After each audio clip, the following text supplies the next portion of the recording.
Good evening, everyone. This is Kamil here. I hope you can hear me. Please let me know if there are any issues with the sound. Um, you can use the chat window to let me know that if there's something wrong, or you can raise your hand. There is an option in your webinar software. You can click on this hand, which suggests that there's something wrong. Okay. Omar, sorry, someone was actually telling me before that couldn't hear me. So can you hear me now? Please, can you chat to me? Okay, let's assume that everybody can hear me and everything's all right. Okay, I would like to welcome you to the webinar about CV marketing. I would like to take around 1 hour and tell you some basic information about this and also show you some real examples. One is my CV and one is the CV that I prepared for a friend. So I will be discussing things on real examples. Okie dokie, I'm looking if I get any questions or any comments from you. I cannot see anything, but I believe now everything's all right. Okay, thank you. So let's start. So who am I? For those that don't know me, my name is Kamil. I have lived in London for over 8 years now. I've had a lot of jobs. Recently, I've been doing marketing for businesses and individuals. That has helped me even more to improve my CV writing skills.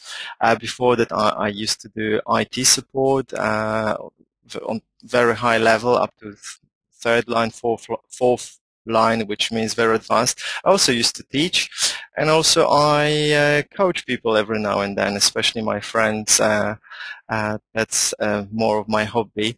I have changed my jobs very often, usually every year, every 2 years, or sometimes even more often. Therefore, I didn't have a choice but to learn how to create a really good CV.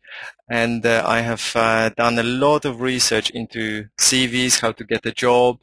And over the last 8-10 years, I have actually improved quite a lot. And recently I created a few CVs for a few people, and they were very successful. I know that my strategies work. Okay, so let's continue. Content, what I'm going to tell you today. So quickly, what's the purpose of a CV? I have asked you before, if you've noticed in the registration process, to think about what the purpose of a CV is. So if you have the answer, think about this or write it down, and I'll answer the question in a moment. Then we will talk about types of CVs. That's also quite important. And interview strategies, just a few minutes, because interview is what we are aiming at. And I want to tell you that you need to have a strategy. So CV needs to have a strategy that leads to an interview. So it needs to be all together, one strategy. Okay, we'll discuss that shortly. Employer's questions. So what really is employer asking himself, herself, or the recruitment person while looking at the CV? Then we'll go to CV structure. So I will actually show you real examples, and we'll discuss what to include and what not to include. Job titles and dates. So what is the best approach to those things? What about if you're a student and you don't have a lot of experience, or not at all? So not enough experience because maybe you're a student, or maybe because you want to change your career. So those three would be quite closely connected. Don't worry, there is a way around this, and we'll discuss it in a moment. And then I will tell you what I can do for you. And there will be a Q&A. So if someone has a question, I will actually put you on I will let you speak, so you can use a microphone if you have one, and then everybody can hear you, and I will answer the question. If not, you can type your question. It's not a problem at all, and I will answer it. So let's get cracking. So what is the purpose of a CV? Well, before we talk about this, we need to discuss actually what types of CVs there are. And if you ask people about this, they will give you lots of various answers to that. Some people will say, yeah, there is a British CV, there is an Italian CV, or maybe Korean, Japanese. Some people will say, yeah, there is a professional, there is a less professional. There is a CV for artists, maybe for graphic designers, and all other sorts of types of CVs. But really, I believe that this is a completely wrong approach to CVs.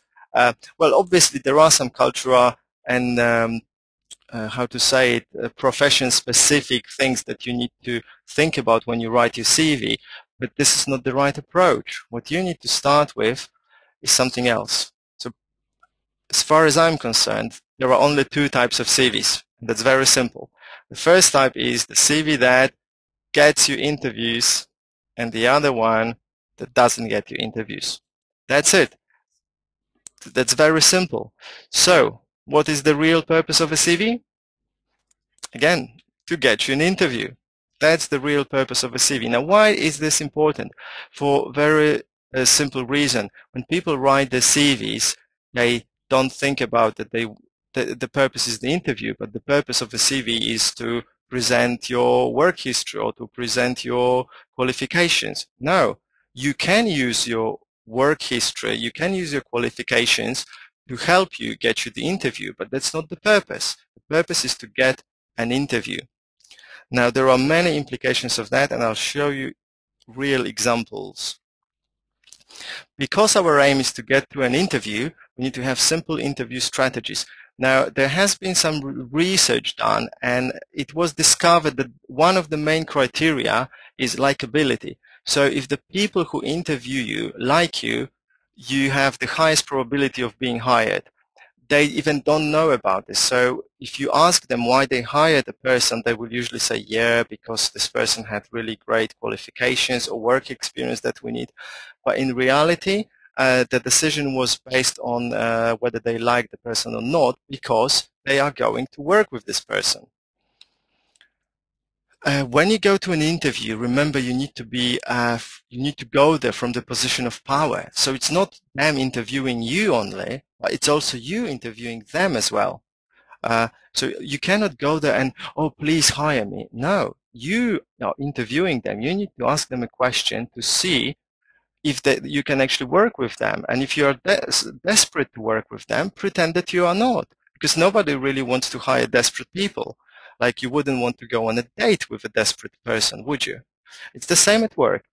So remember, you must go, you have the position of power. Self-confidence. Well, if you are not sure about whether you can do the job or not, well, the person interviewing you will not be sure either, and definitely you won't get the job. Important things. If you have a weakness that you would like to mention, say it at the very beginning of the interview. That shows that you're a human being, you're not lying, and nothing like this. While your strengths, leave them at the very end, so it doesn't seem like you're boasting from the very beginning of the interview. So leave them at the end to leave a good impression. Okay, so every employer, while looking at the CV, asks themselves a few questions, and the most common questions, even if not consciously, subconsciously, they ask themselves is, can this person do the job? Will this person do the job? And is this the best candidate for this job? And our job is to answer those questions positively. So yes, yes, and yes. Again, to get us an interview. So the question the employer is asking is not what year did she or he finish the school, or what was the name of the last role or position the person did, or what was the address of the employer. You know, the first three questions are the most important, and other questions might follow because of those first three questions. Very important as well to keep us focused on the priorities. So now, before I tell you what I can do for you, let me show you some real-life examples. Let me see. I will start with a CV of my friend. Let me just switch the screen. This one. Okay. Let me see if you can see it now properly.